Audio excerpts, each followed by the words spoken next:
आज का जो विषय जिस पर आप खुदा का पैगाम सुनेंगे वो है दी वुमन एंड दी ब्रेड और अजगर। मैंने पिछली बात भी बताया था कि प्रकाशित वाक्य की बातें समझनी काफ़ी मुश्किल है, पर अगर आप लोग बार बार पढ़ते रहोगे जो आपको सुनाया जाता है हर दिन, तो आपको थोड़ी बहुत जरूर समझ आए कि हमने चर्च में क्या सुना। तो आज का भी जो विषय है वो काफ़ी मुश्किल है, औरत और अजगर। सबसे पहली बात ये देखें कि जो प्रकाशित वाक्य की किताब उन लोगों के लिए लिखी गई जो बहुत दुख था, कैसरों के समय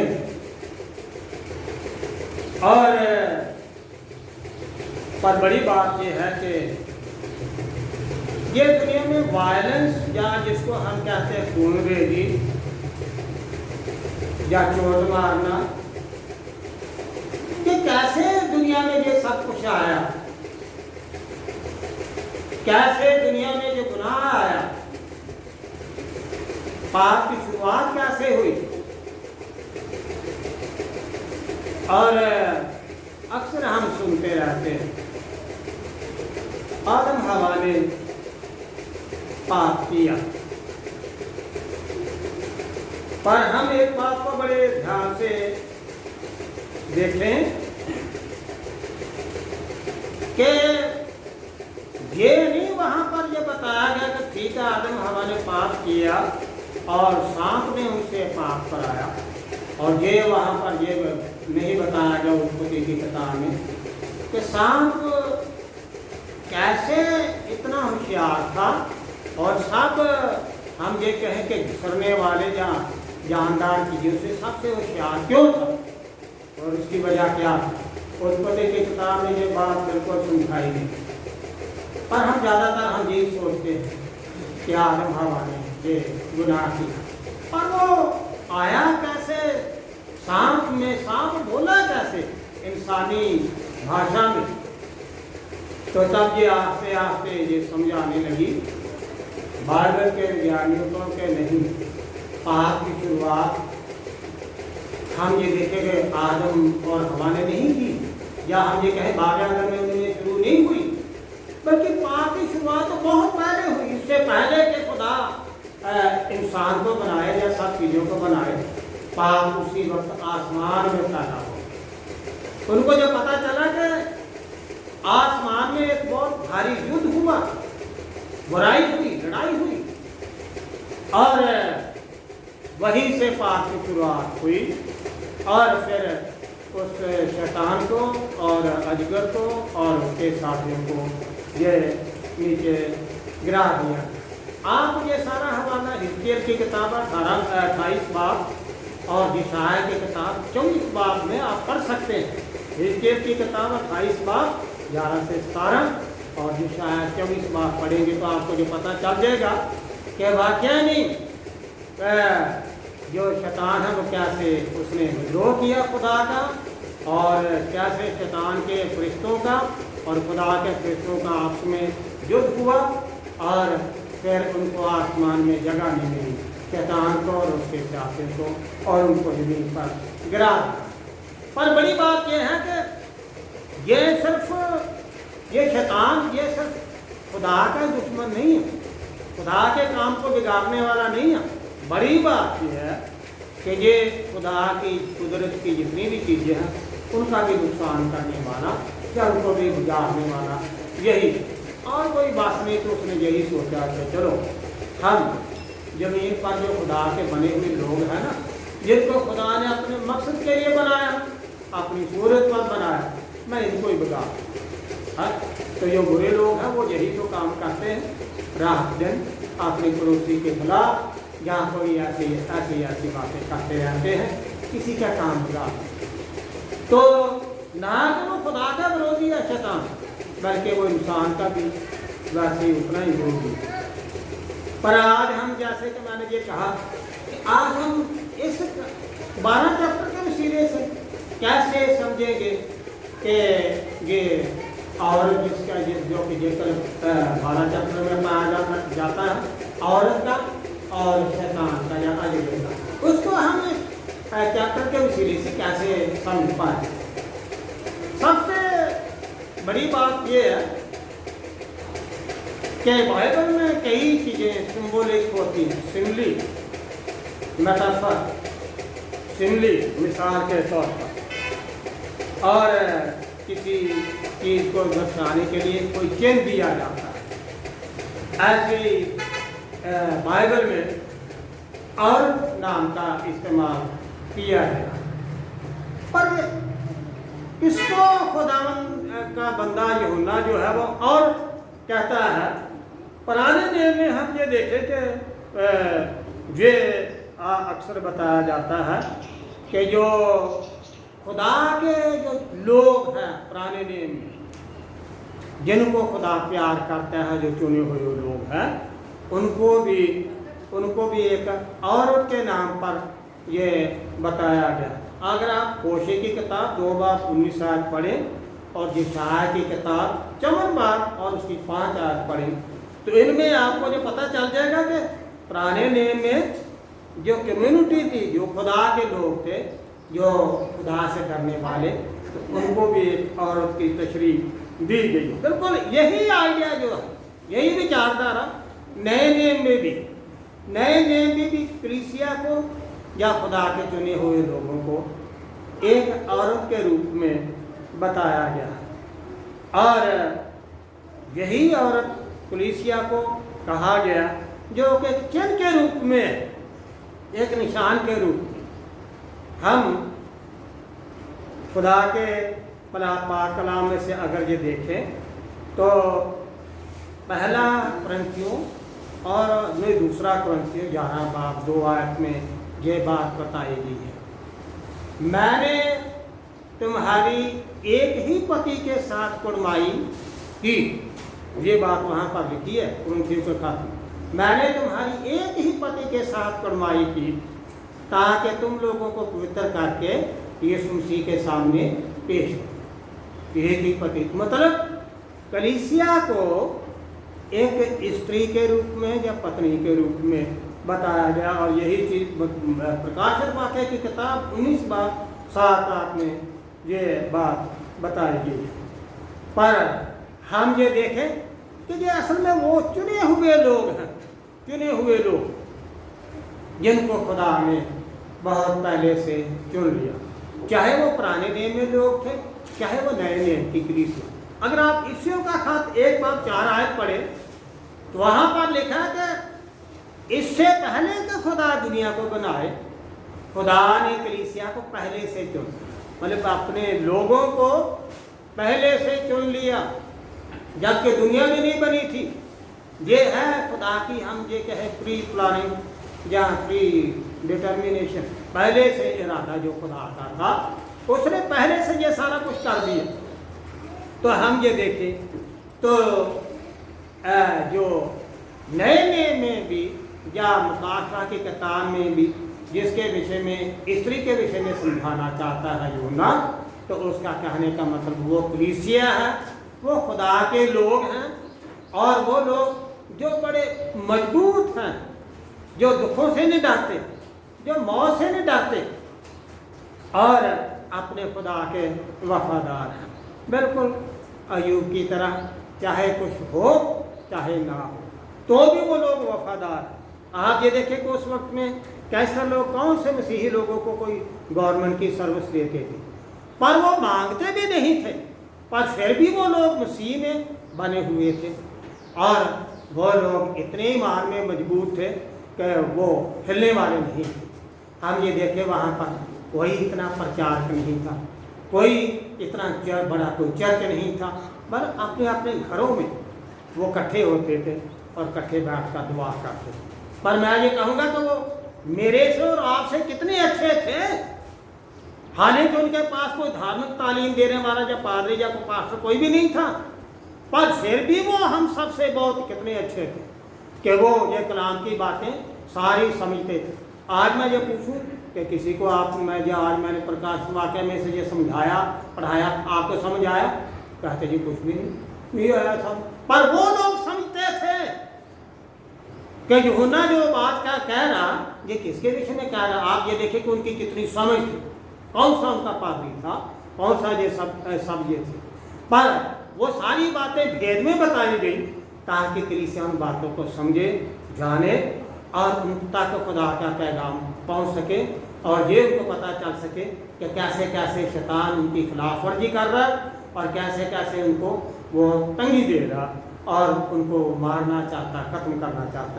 तो बड़ी बात यह है कि सबसे बड़ी बात कि ये औरत जो है जिसके विषय में बताया गया कि वो औरत वो कलीसिया जो यूहन्ना फरमाता है, ताकि वो ये बताए कि कलीसिया पर कैसे कष्ट हो रहे और जा आने वाले।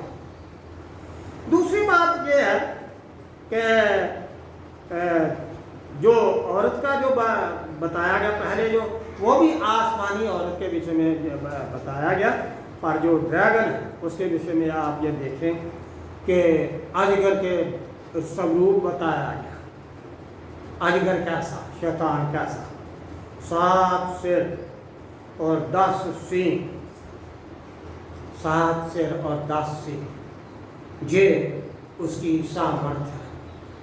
आप ये देखिए, मैंने आप पिछले सरमन में बताया था कि ये 7 सिर 7 खास सम्राट थे, कैसर थे, और 10 सिंह वो भी 10 कैसर ही थे, पर 3 में ऐसे थे जिनको 6 महीने में उन्होंने अपनी हुकूमत की।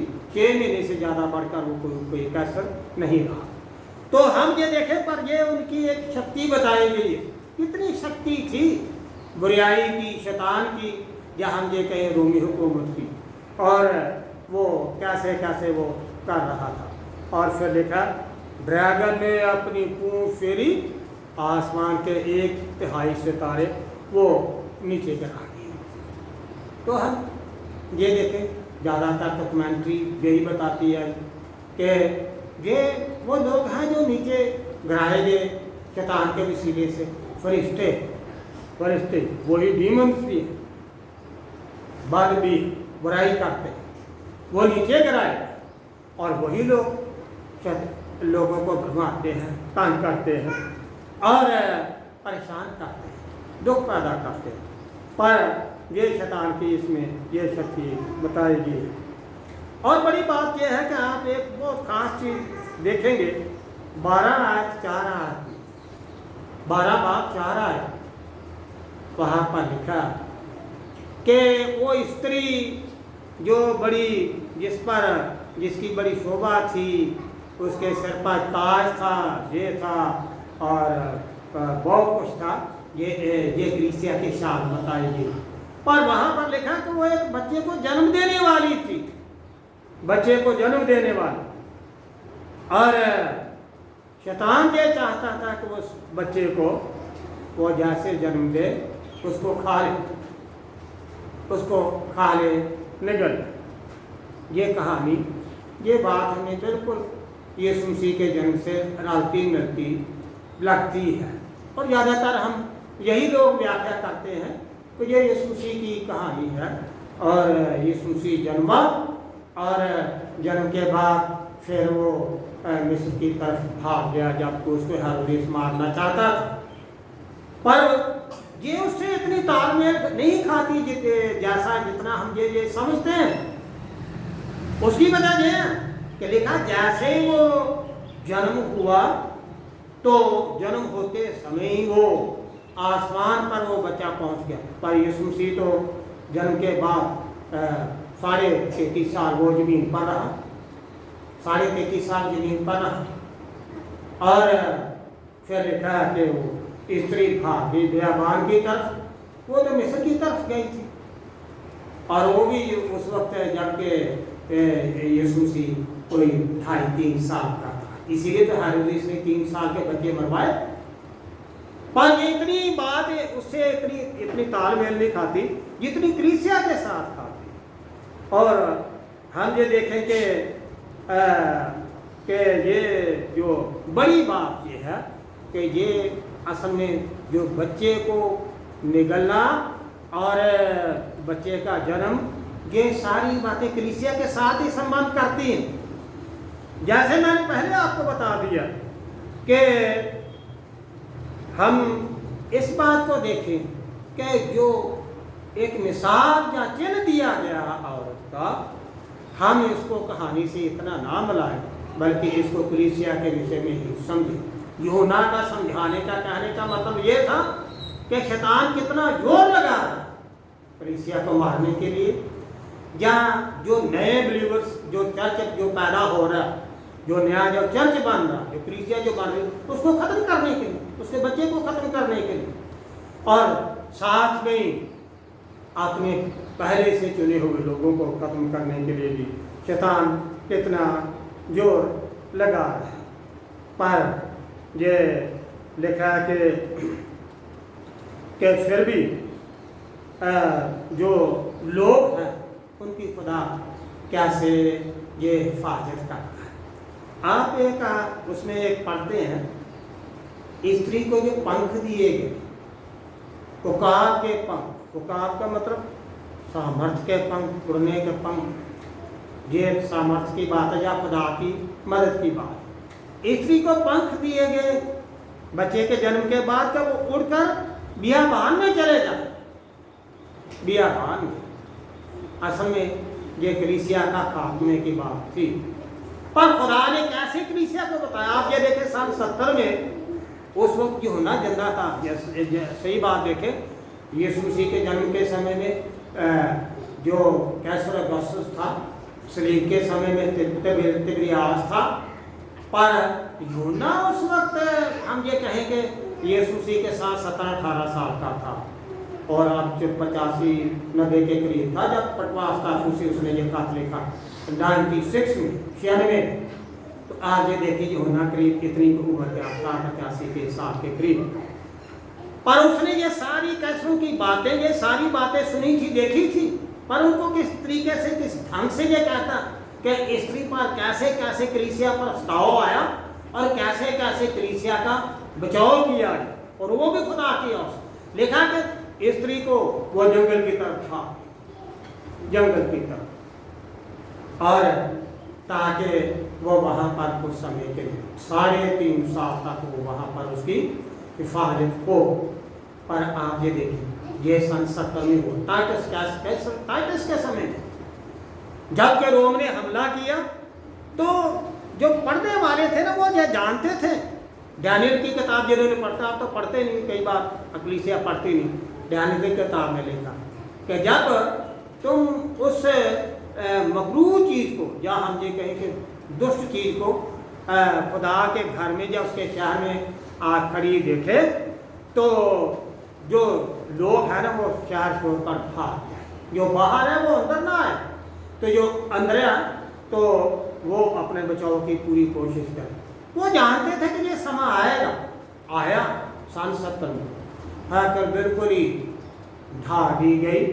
टाइटस के समय में सन 70 में टाइटस कैसर था, और उसके बाद आज तक वो चर्च नहीं बना, चर्च बिल्डिंग आज तक भी यरूशलेम में उसके बाद नहीं बनी।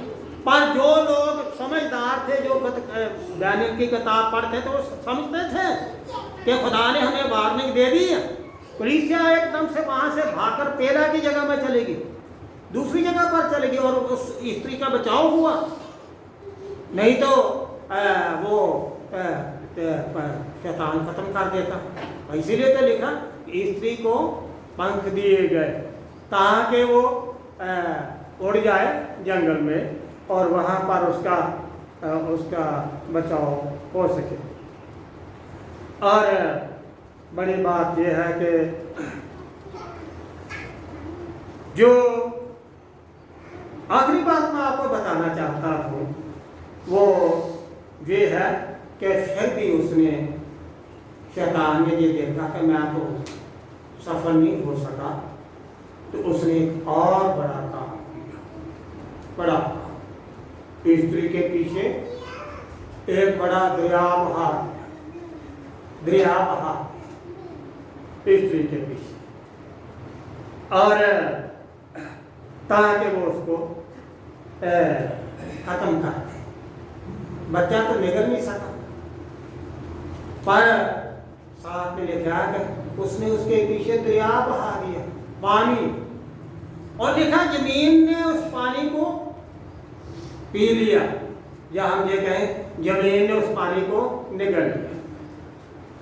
असल में देखा जाए तो महानगरीय एशिया में कई दरिया ऐसे भी हैं कि जो जमीन पर घुस जाते हैं और कई बार 100-100 किलोमीटर दूर जाकर फिर जमीन से ऊपर निकलते हैं, जमीन में पड़ भी जाते हैं, और एक खोल होता है उसमें वो पड़ भी जाते हैं, फिर बड़ी बड़ी दूर जाकर फिर वही दरिया निकलते हैं।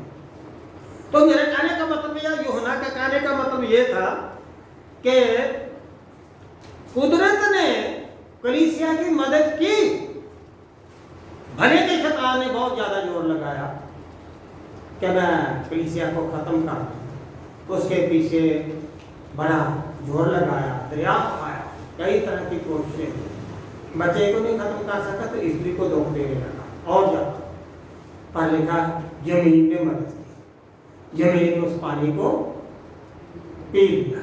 तो मेरा कहने का जब खुदा के लोगों पर कोई मुसीबत आती है ना, तो कुदरत जो है खुदा के लोगों की मदद करती है। हम नहीं जानते कि वो काम कैसे हो गए। कई बार ऐसे हालात होते हैं कि हम लोग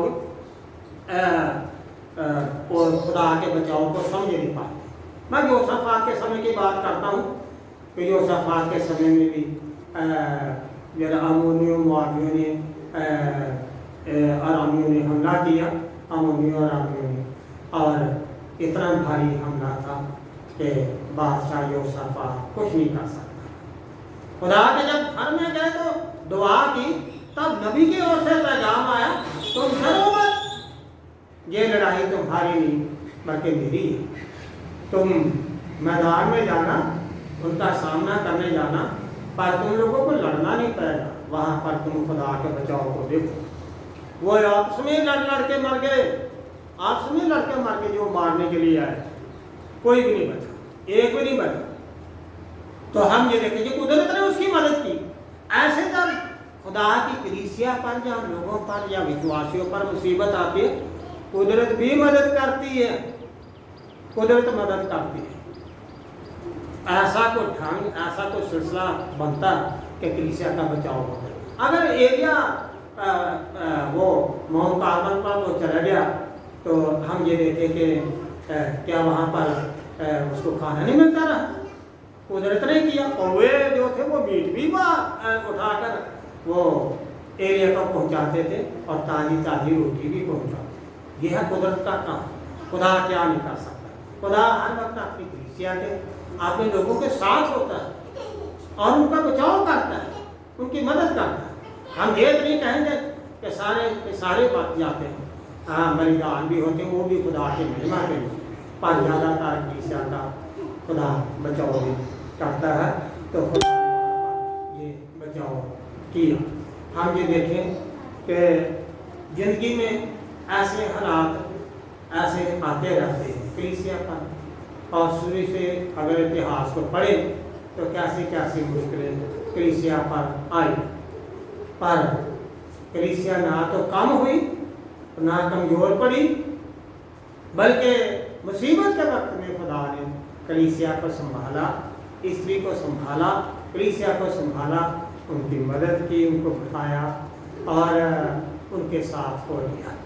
और आज भी खुदा और उसका बेटा यीशु मसीह हम सबके साथ, किसी भी हालात में हम पर परसिक्यूशन क्यों ना, या हम ये कहें दुख क्यों ना आए, मुसीबत क्यों ना, पर ऐसे हालात में खुदा आपने कलीसिया की, जिसको दुल्हन के रूप में उसने कबूल किया अपने साथी के रूप में, तो कभी उसको अकेला नहीं छोड़ता और कभी उसको इतना परेशान नहीं होने देता, बल्कि मदद करता, उनको संभालता, ताकि कलीसिया जो है वो बनी रहे और खुदा के महिमा और तारीफ होती रहे। खुदा आप सब लोगों को बड़ी बरकत दे। हाँ।